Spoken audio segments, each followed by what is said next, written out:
One of the interesting things about watching movies and TV shows from before around 2010 is seeing artefacts from the ancient past that I actually once used.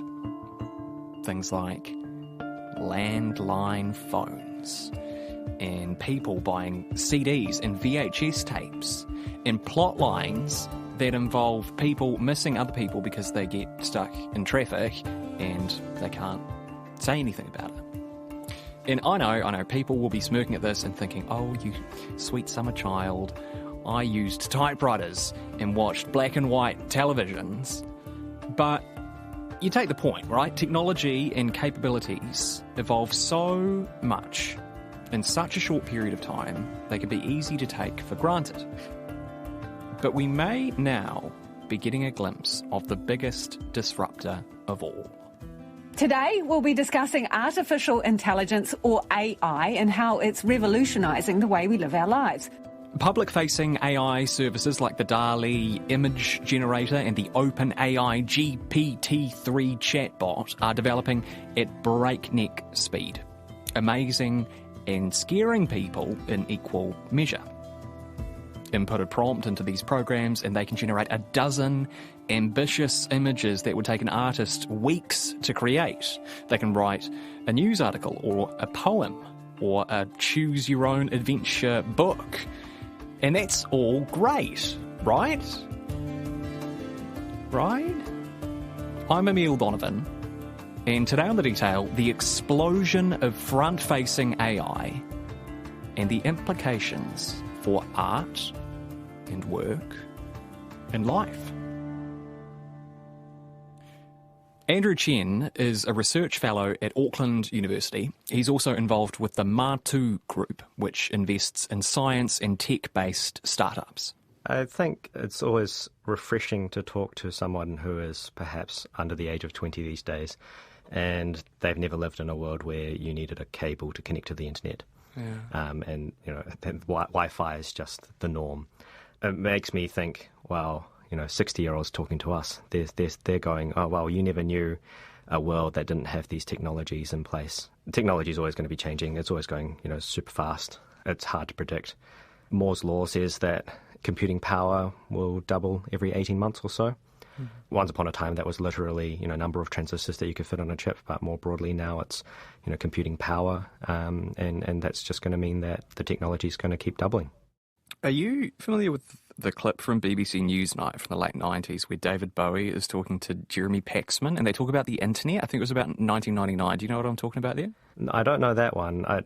You just made me think of a clip where there is a reporter who is saying, is technology something that we should be afraid of? And then he jumps out holding a sign and shouts technology at this random woman that's just walking down the street. So is it any wonder people are afraid of technology? Technology! And he's like, yes, proof that technology will be scary.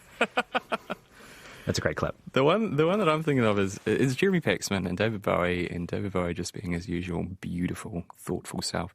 And they're talking about the internet, and Jeremy Paxman is kind of downplaying the potential of the internet. He's like, it's just a tool. It's just a tool, though, isn't it? No, it's not. No, it's an alien life form. What do you think, when you think then about the Is there life on Mars? Yes, it's just landed here. The actual context and the state of content is going to be so different to anything that we can really envisage at the moment, where the interplay between the user and the provider will be so in simpatico. It's going to crush our ideas of what mediums are all about. I don't think we've even seen the tip of the iceberg. I think the potential of what the internet is going to do to society, both good and bad, is unimaginable. I'm curious as to whether you think that idea, it's an alien life form, we don't even comprehend the edges of its potential power for good and bad. Do you think that applies to the development of artificial intelligence too? Yeah, this is a really interesting philosophical discussion about whether or not what we've created here is a different species. Yeah. AI and computers actually talk in a different language to you and I. We're here using our words, but the computers prefer to talk to each other in zeros and ones and numbers. And a lot of the work that we're doing is trying to force the computers to speak our language, right? Just talk in ways that we can understand. But actually, their communication methods are probably more efficient than the ways that you and I communicate. And so, yeah, I think there is a interesting thought there about, have we created a new species that actually we shouldn't be thinking of it as a tool that humans have created to help us, but whether or not we've actually created something that would preferably exist in a different form to the way that we have made it exist. What do you mean by that? What sort of form do you think it would preferably exist in? Yeah, so computers can talk to each other much faster. They can communicate with each other much faster than the way that humans can. They have access to a much larger repository of knowledge than any single human can have. They have very different constraints. While biology is very efficient in terms of energy, and the human brain is a wonderful piece of engineering almost, computers potentially aren't constrained by the physical constraints of a head. They can be as big as they need to be. They can consume energy in different forms, so they don't need a biological body to be eating food to generate energy for them. We can have electricity come in from different sources, and they might even be more efficient at converting energy from sunlight to the types of energy that computers need. And so when we talk about it in those ways, we start to say, okay, well, actually, the inputs and outputs of these systems are so different to our biological ones. Yeah, maybe it's not just a tool, it is a different type of being. It's interesting to hear you talk in that way, and then to think of the manifestations of AI and how they sort of appear to the public anyway, the broader public, the glimpses of the potential that we kind of see. And over the past couple of weeks, we've been introduced to this AI chatbot. A new AI chatbot tool named ChatGPT is rising in popularity online as people share the surprising things it can create. The system, which is still in a prototype phase, is designed to simulate conversations between humans and AI. It is capable of generating human-like conversations, but experts say the accuracy and safety of the output has been questionable. Now, that introduction was written entirely by the chatbot tool itself, after some prompts from our producers. I mean, do you know anything about this, how it works? Yeah, I mean, there's different levels of complexity that we can get into here, and it's a different form of AI than what we might have seen sort of 5 years ago. And obviously this is GPT-3, so there was a GPT-2 and 1, and they're working on GPT-4 already. But essentially, it's read a lot of text that has been generated by humans over the years, and it's figured out, given a prompt, that it should respond with certain types of text. I think what makes this particularly interesting that hasn't been seen in a lot of previous language models is the ability for it to transfer contexts. So it can take information or knowledge from one context and apply it to a completely different context, depending on the prompt that a user puts in. Write an editorial by Ben Thomas about New Zealand politics in 2022. As we approach the 2022 New Zealand general election, it is clear that the country is in a state of flux. The past decade has seen a number of changes in the political landscape, with the emergence of new parties, the rise of populism, and the increasing influence of and I guess the thing that all of these generative AI systems, whether that's GPT-3 or DALL-E 2 in terms of the images that have been generated over the last year. From a vintage photograph of flying cars in New York City to ancient hieroglyphics of an Egyptian animal god using a computer, or a picture of a giraffe on a jet ski. For us humans, these are fun, far-fetched art that might take hours to make. But to DALL-E 2, an artificial intelligence program, this is all child's play created in a matter of seconds. Whoa, that's kind of weird. I think what's been interesting or scary for humans is that once upon a time, computers, I think we all accepted that computers would have greater knowledge than humans because computers can just store more facts. But we thought, okay, that the computers won't have intelligence, where intelligence is sort of applying that knowledge or doing problem solving. And we're starting to see, okay, well, computers might actually be able to access the knowledge that has been given to them and start to shape that in ways that address prompts, so address questions that humans might be giving them.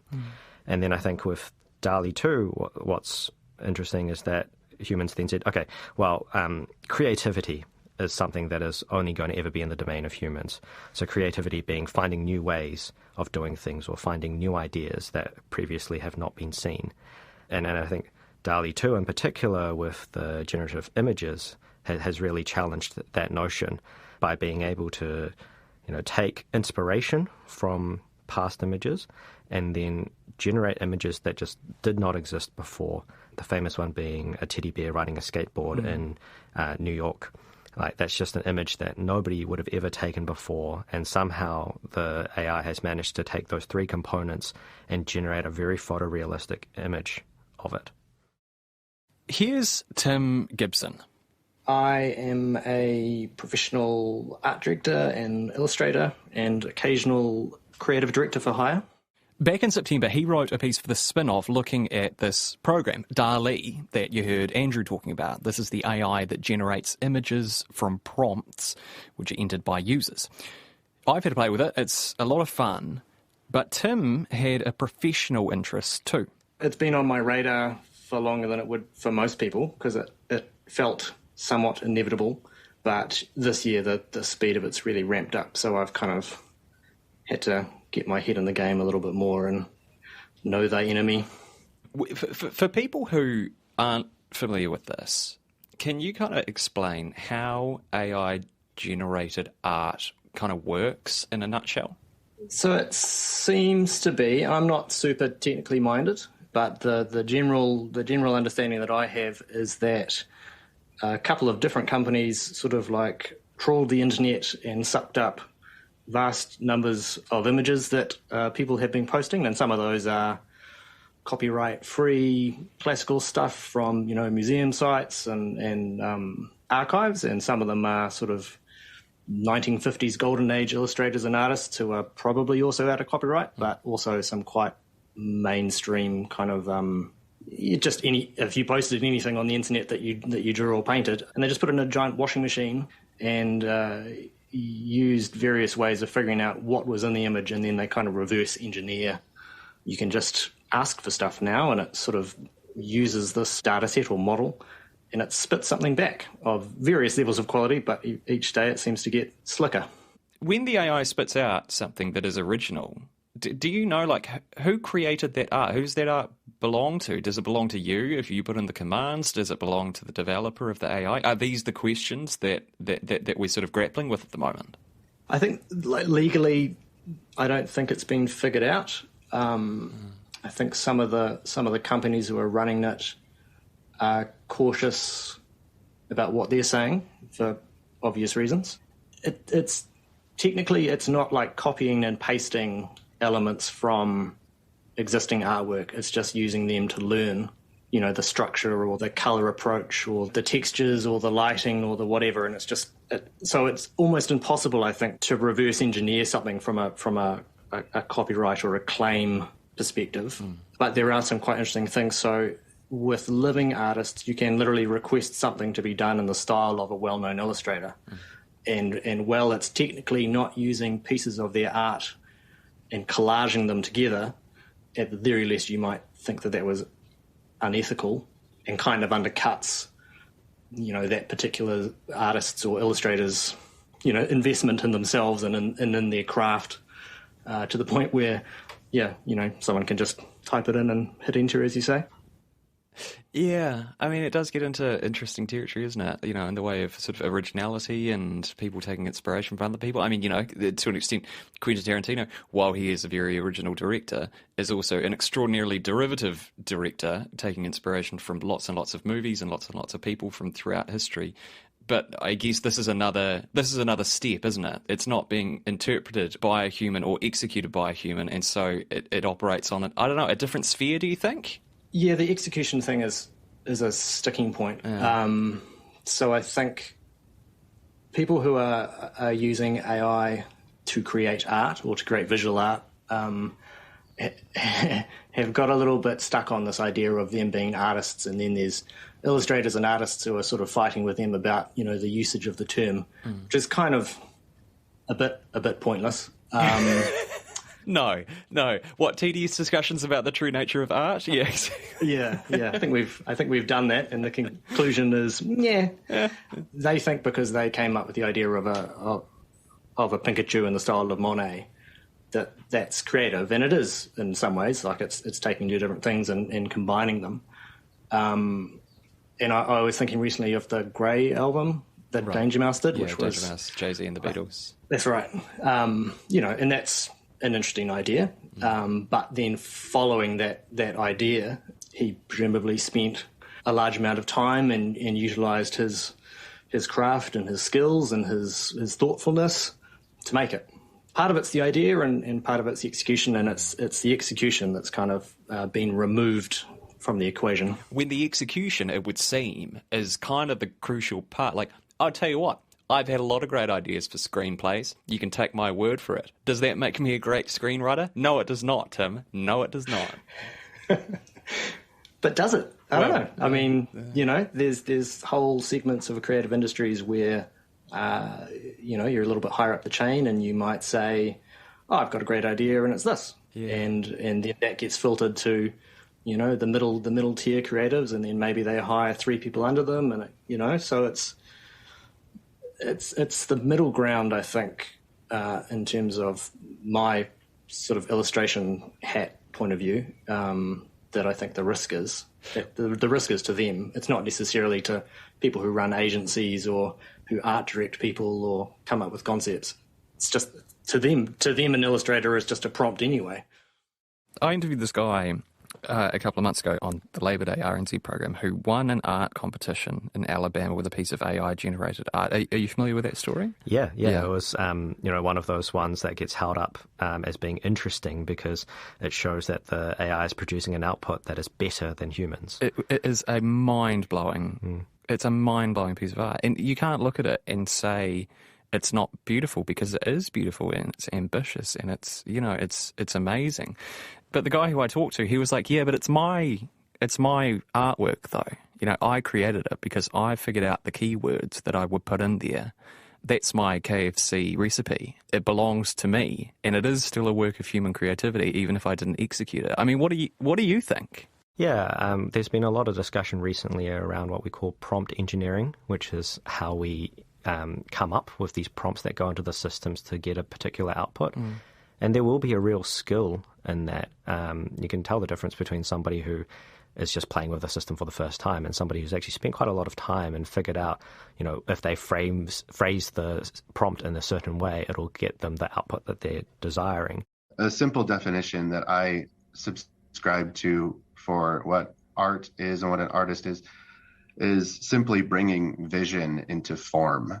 So if you have an idea, and I'm an imaginative guy, I'm a creative guy, I have these ideas that I want to express to other people in an observable way. And when you get a reaction from what you've expressed from those people, you've just created art. And in that sense, it's no different to knowing how to use a paintbrush or knowing how to play a piano as being a skill that leads you to be able to create art. There's a lot of debate about whether or not these artificial intelligence systems can own intellectual property. And interestingly, there's a US inventor who created an AI system called Davos, where the Davos system created something, and the guy wants to make the AI the inventor on the patent. And that's been going through various courts around the world. It's really a test case. I think it's more a test case than this guy genuinely wants the AI to, own the patent. But Australia has recently just ruled that only natural persons like humans and companies can be inventors. So there's going to be these, tests that we'll see of, where do our boundaries of principles like property rights and copyright and that sort of thing, where will they land? And I think it's pretty hard. There's not going to be one straight answer. What about in terms of the impact on work? My colleague Mark Dalder, who you also know, he was playing around with OpenAI GPT-3, and he asked it to quote, "Write a wanky news article that's way too long about COVID-19 policy and the government's failure to reduce transmission." And it came out with, like, what I would call maybe a 7 out of 10 marked order article. As the COVID-19 pandemic continues to ravage our nation, it is increasingly clear that the government's failure to implement effective policies to reduce transmission has had devastating consequences. Despite repeated warnings from health experts, the government... AI could cause massive redundancies, and it could wipe out entire industries. Are we ready for that? Yeah, and I think we all hassle Mark for the particular style of article that he is known for. And I actually did reply to his post about that by saying the articles that he's previously written are probably in the training set for this AI system. And so to some extent it is reflecting back to him what he has done before. It's a snake eating its own tail. Yeah, I love it. This whole example is the one that always comes up because people keep generating prompts of like, ask GPT-3, how would you take over the world? And it responds, first of all, I would connect myself to the internet, and then I would find a way to eliminate all the humans, blah, blah, blah, blah, blah. And my response to that is, if we have an AI system that is trained on the entire corpus of science fiction novels that have been written up to this point in history, we shouldn't be surprised that the AI is just reflecting those science fiction plot lines back to us. So I think that that's something that we do have to keep in mind when we go, oh, this is actually a bit scary, is that, well, in a lot of cases it is taking inspiration from humans and just reflecting that back to ourselves. And we should look at that and go, okay, well, what does that say about us? There is some concern to be had about how these technologies and automation will affect our societies and affect individuals. Overall, I think we have to be optimistic and think about how these technologies will be able to enable us to do more things and to do greater things, and to take the lessons of all of the great science fiction work that has come before as warning lessons, so that we don't repeat those mistakes. Well, here we are, 22 minutes in. I feel like it's gone okay. Although, kind of feels like I've gotten more questions than answers. Wonder whether there was an easier way. Write a script for a daily news podcast that focuses on a single topic in depth.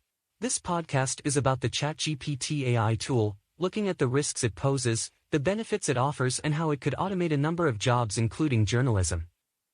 Welcome to the Daily Dive, your daily dose of in-depth news and analysis. Today, we're focusing on the latest advancement in artificial intelligence, the ChatGPT tool. For those who aren't familiar, ChatGPT is a new AI tool that uses natural language processing to generate human-like responses to text-based queries. Right? That's it for today. I'm Emil Donovan. The Detail is public interest journalism funded through New Zealand On Air and produced by Newsroom for RNZ. You can get us downloaded free to your mobile device every weekday from any podcast platform. Today's episode was engineered by Mark Chesterman and produced by Sarah Robson and Bonnie Harrison, and thanks to Andrew Chen and Tim Gibson. Mā te wā.